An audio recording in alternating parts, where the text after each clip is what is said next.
राधा वल्लभ श्री हरिवंश राधा वल्लभ श्री हरिवंश राधा वल्लभ श्री हरिवंश राधा वल्लभ श्री हरिवंश। ओम श्री परमात्मने नमः।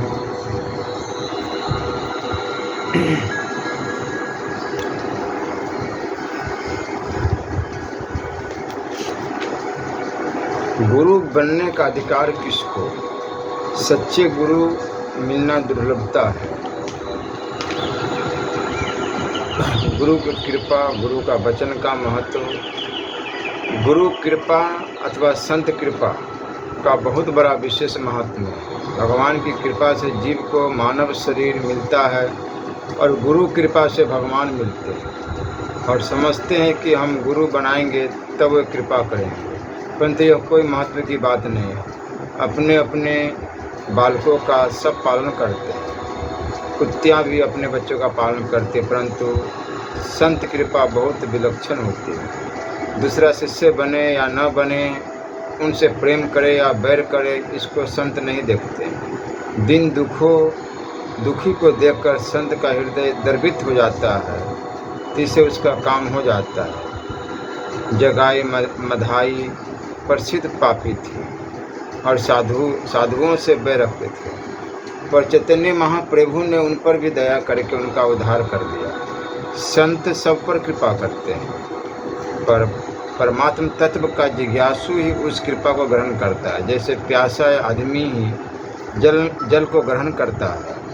वास्तव में अपने उद्धार की लगन जितनी तेज होती है, सत्य तत्व की जिज्ञासा जितनी अधिक होती है, उतना ही वह उस कृपा को अधिक ग्रहण करता है। सच्चे जिज्ञासु पर संत की कृपा अथवा गुरु कृपा अपने आप होती है। गुरु कृपा होने पर फिर कुछ बाकी नहीं रहता, परंतु ऐसे गुरु बहुत दुर्लभ होते हैं। पारस से लोहा सोना बन जाता है, पर उस सोने में यह ताकत नहीं होती कि दूसरे लोहे को भी सोना बना दे। परंतु असली गुरु मिल जाए तो उसकी कृपा से चेला भी गुरु बन जाता है, महात्मा बन जाता है। पारस में और वो संत में बहुत अंतरो जान, वह लोहा कंचन करे वह करे आपू समान। ये गुरु कृपा की ही विलक्षणता है। ये गुरु कृपा 4 प्रकार से होती है: स्मरण से, दृष्टि से, शब्द से और स्पर्श से। जैसे कछुआ रेत के भीतर अंडा देती है, पर खुद पानी के भीतर रहती हुई उस अंडे को याद करती रहती है, तो उसके स्मरण से अंडा पक जाता है। ऐसे ही गुरु के याद करने मात्र से शिष्य को ज्ञान हो जाता है। यह स्मरण दीक्षा है।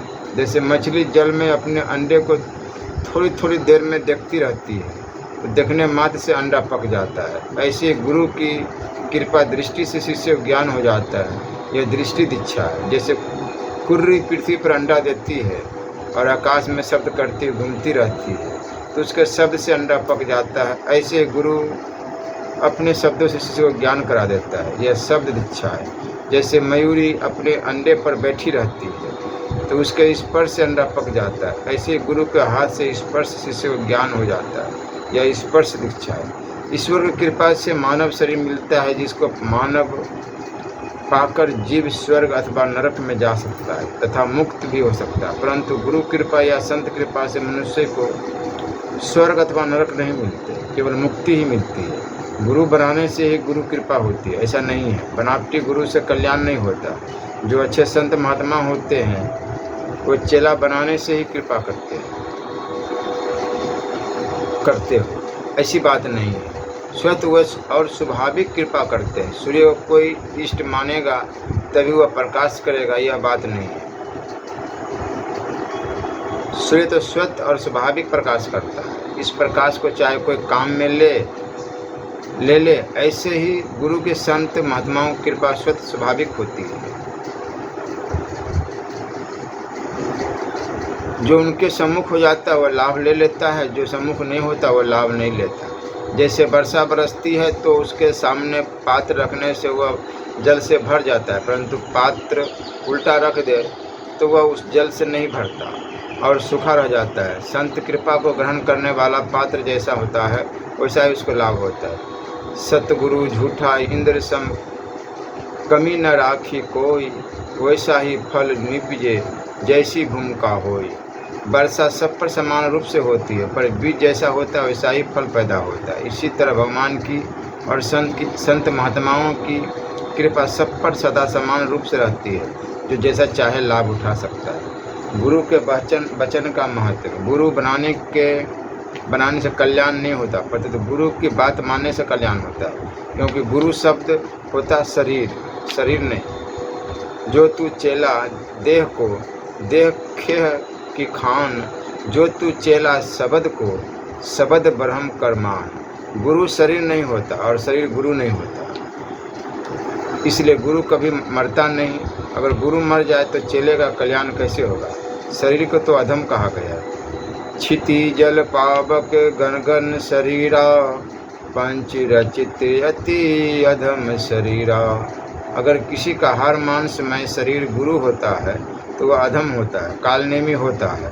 इसलिए गुरु में शरीर बुद्धि करना और शरीर में गुरु बुद्धि करना अपराध है। संत एकनाथ जी के चरित्र में यह बात बहुत विशेषता से मिलती है। शास्त्र की प्रक्रिया के अनुसार पहले तीर्थ यात्रा की जाती है, फिर उपासना की जाती है और फिर ज्ञान होता है, परंतु एकनाथ जी के जीवन में उल्टा कर्म मिलता है। उनको पहले ज्ञान हुआ, फिर उन्होंने उपासना की और फिर गुरु ने तीर्थ यात्रा की आज्ञा दी। जब वे तीर्थ यात्रा में थे तब उनके गांव पैठन का एक ब्राह्मण उनके गुरु जी के पास देवगढ़ पहुंचा और बोला कि महाराज, आपके यहाँ जो एकनाथ था उनके दादा दादी बहुत बूढ़े हो गए और एकनाथ को याद करके रोते रहते। गुरुजी को सुनकर आश्चर्य हुआ कि एकनाथ मेरे पास इतने वर्ष रहा पर उसने अपने दादा दादी के विषय में कभी कहा ही नहीं। उन्होंने एक पत्र लिखकर उस ब्राह्मण को दिया और कहा वह तीर्थ यात्रा करते हुए जब पैठन आएगा तब उसको मेरा यह पत्र दे देना, और मैंने कहा है इसलिए वह पैठन जरूर आएगा। ब्राह्मण पत्र लेकर चला गया। घूमते घूमते जब एकनाथ जी वहाँ पहुँचे तो वे दादा दादी से मिलने गांव में नहीं गए, परंतु गांव के बाहर ही ठहरे। उस ब्राह्मण ने जब एकनाथ जी को देखा तो उनको पहचान लिया और उनके दादाजी का हाथ पकड़कर उनको एकनाथ जी के पास ले चला। संजोग से एकनाथ जी रास्ते में ही मिल गए। दादाजी ने स्नेहपूर्वक एकनाथ जी को गले से लगाया और गुरु जी का पत्र निकाल कर यह तुम्हारे गुरु जी का पत्र। यह सुनते ही एकनाथ जी गदगद हो गए। उन्होंने कपड़ा बिछाकर उसके ऊपर पत्र रखा, उसकी परिक्रमा करके दंडवत प्रणाम, फिर उसको पढ़ा। उसमें लिखा था कि एकनाथ तुम वहीं रहना। एकनाथ जी वहीं बैठे, फिर उम्र भर वहाँ से कहीं गए ही नहीं, वही मकान बन गया। सत्संग शुरू हो गया। दादा दादी उसके पास आकर रहे, फिर कभी गुरु जी से मिलने भी नहीं गए। विचार करें, गुरु शरीर हुआ कि वचन हुआ? जब गुरु जी का शरीर शांत हो गया तो वे बोले कि गुरु मरे और चेला रोए, तो दोनों को क्या ज्ञान मिला? तात्पर्य है कि गुरु मारता नहीं और चेला रोता नहीं। एकनाथ जी के चरित्र में जैसी गुरु भक्ति देखने में आती है वैसी किसी संत के चरित्र में देखने में नहीं आती। श्रीमद् भागवत के 11 स्कंद में उन्होंने मराठी में जो टीका लिखी उसके प्रत्येक अध्याय के आरंभ में उन्होंने विस्तार से गुरु की स्तुति की। ऐसे परम गुरु भक्त एकनाथ जी ने भी गुरु से बढ़कर उनके वचन आज्ञा को महत्व दिया।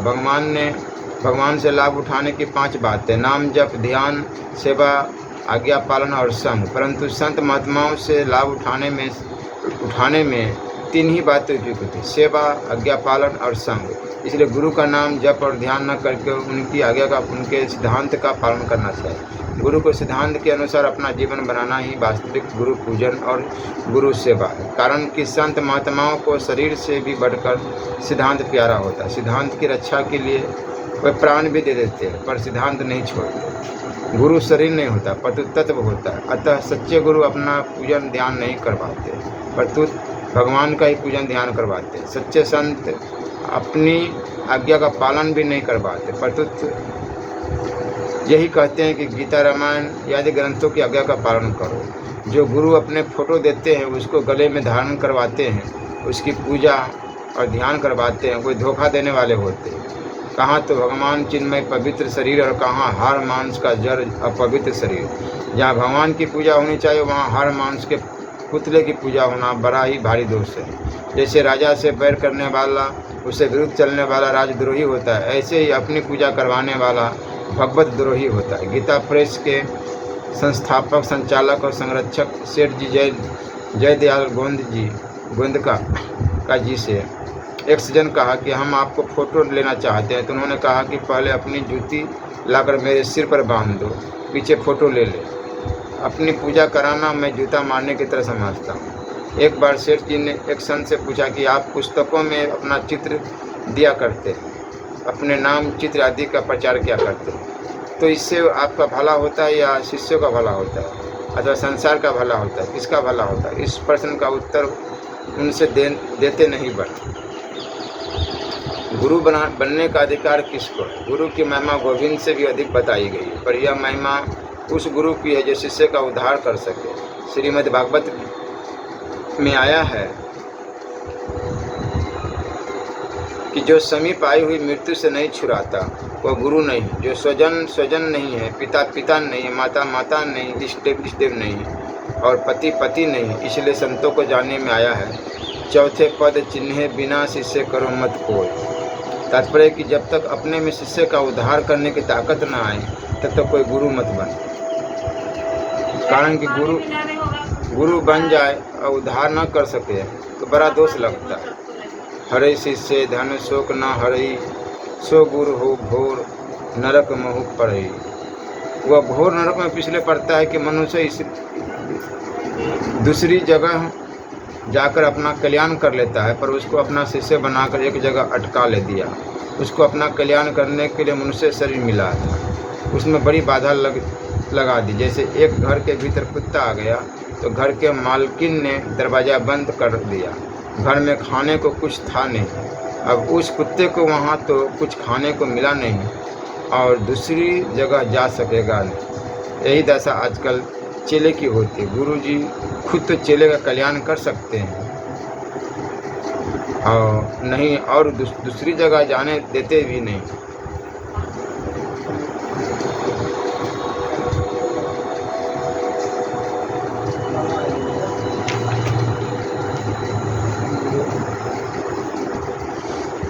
सुनहूँ विभीषण प्रभु के रीति, करही सदा सेवक पर प्रीति।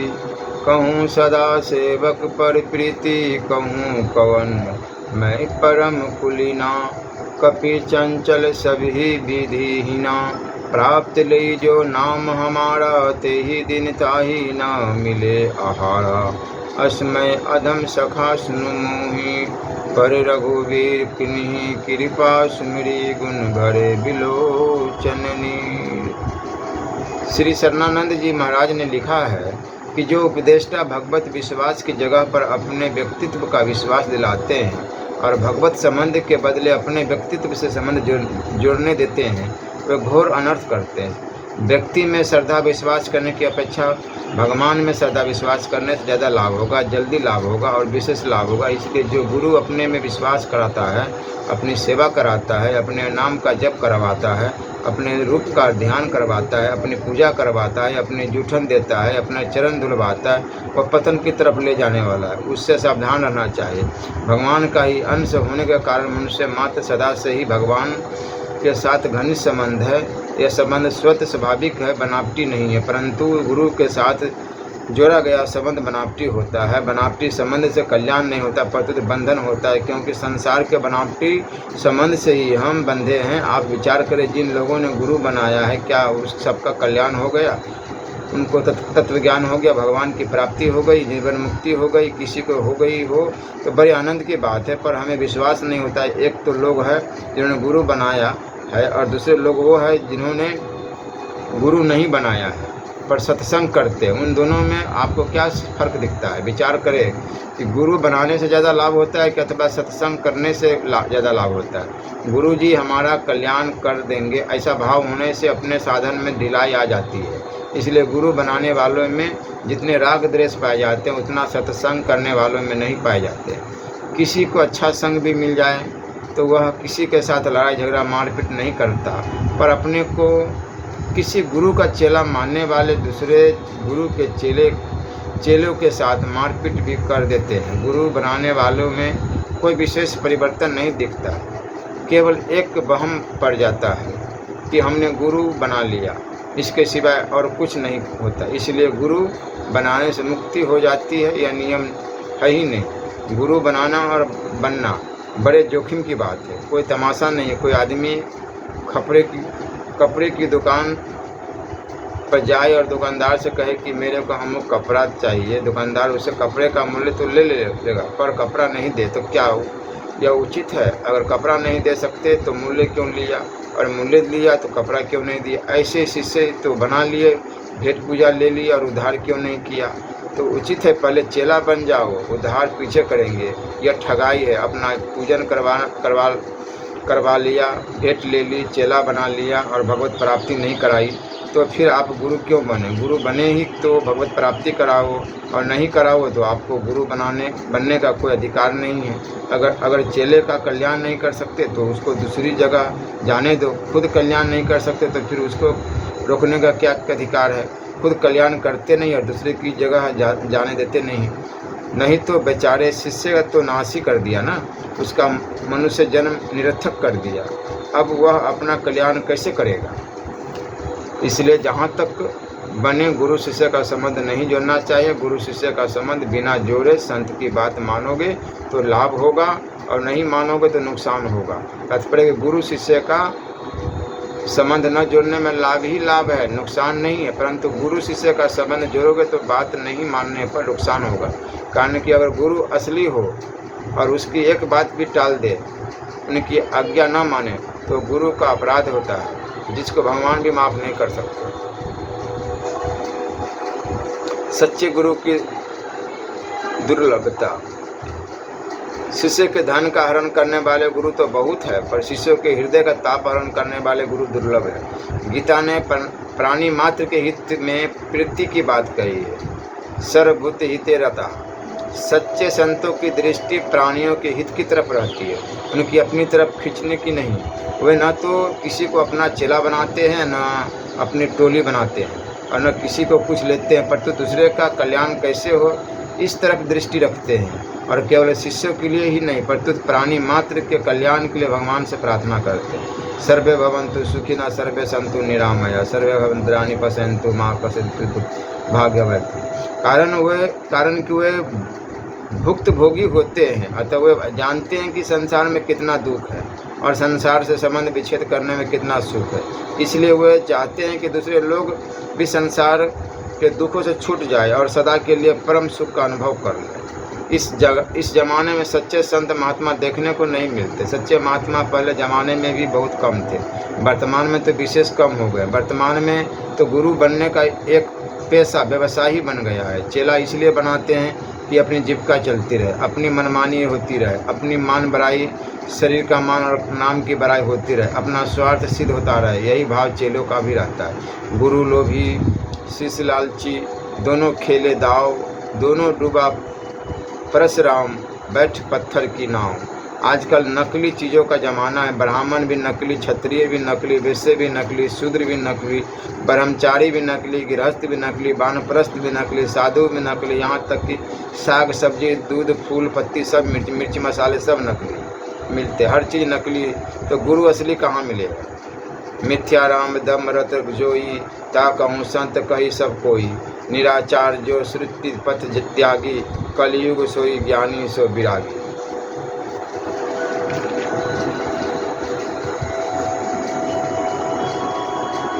साधु होने मात्र से कल्याण नहीं होता। मैंने खुद साधु होकर देखा है। इसलिए अपना कल्याण चाहने वाले को किसी मनुष्य के फेरे में नहीं आना चाहिए। किसी को गुरु नहीं बनाना चाहिए। वास्तव में कल्याण, मुक्ति, तत्व ज्ञान, परमात्मा प्राप्ति गुरु का अधीन नहीं है। अगर बिना गुरु बनाए तत्व ज्ञान नहीं होता तो सृष्टि में जो सबसे पहला गुरु रहा होगा उसको तत्व ज्ञान कैसे हुआ होगा। अगर बिना किसी मनुष्य को गुरु बनाए उसको तत्व ज्ञान हो गया तो इससे सिद्ध हुआ कि बिना किसी मनुष्य को गुरु बनाए भी जगत गुरु भगवान की कृपा से तत्व ज्ञान हो सकता है। परंतु आजकल तो ऐसी प्रथा चल रही है कि पहले चेला बनो, गुरु मंत्र लो, पीछे उपदेश देंगे। ऐसी दशा में गुरु बनाने पर चेले की बड़ी दुर्दशा होती है। भाव बैठता नहीं, लाभ भी दिखता नहीं, भीतर का भ्रम भी मिटता नहीं और छोड़कर दूसरी जगह जा सकते नहीं। मेरे से कोई सम्मति ले तो मैं कहूँगा कि सत्संग करो और जितना ले सको उतना लाभ लो, पर किसी को गुरु मत बनाओ। जहाँ से अच्छी बातें मिले वहाँ से उनको लेते रहो और जहाँ अच्छी बात न मिले वहाँ से चल दो। गुरु बनाकर बंधो मत।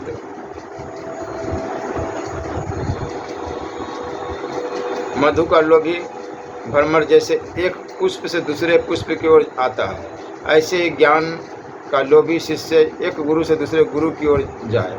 गुरु बनाने के बाद आगे जाकर न जाने क्या दशा होगी। मेरे से ऐसे कई आदमी मिले हैं जिन्होंने अपनी दृष्टि से अच्छे गुरु बनाए पर पीछे उन पर अश्रद्धा हो गई। अतः जो अपना कल्याण चाहता है उसको किसी से भी संबंध नहीं जोड़ना चाहिए। संसार से संबंध जोड़ने वाला अपना ही कल्याण नहीं कर सकता, फिर दूसरे का कल्याण कैसे करेगा। आजकल असली गुरु मिलना बहुत कठिन है। तो ठीक तत्व को जानने वाला हो ऐसा देखने में नहीं आता। जो स्वयं तत्व को नहीं जानता वह शिष्य को क्या बतलाएगा। ठीक तत्व को जानने वाले गुरु पहले भी बहुत कम हुए। पहले हो चुके संतों की पुस्तकें पढ़ते हैं तो उनसे भी हमें पूरा संतोष नहीं मिलता। सबसे बढ़कर संत वो होते हैं जिनमें मतभेद नहीं होता, अर्थात द्वैत, अद्वैत, द्वैताद्वैत,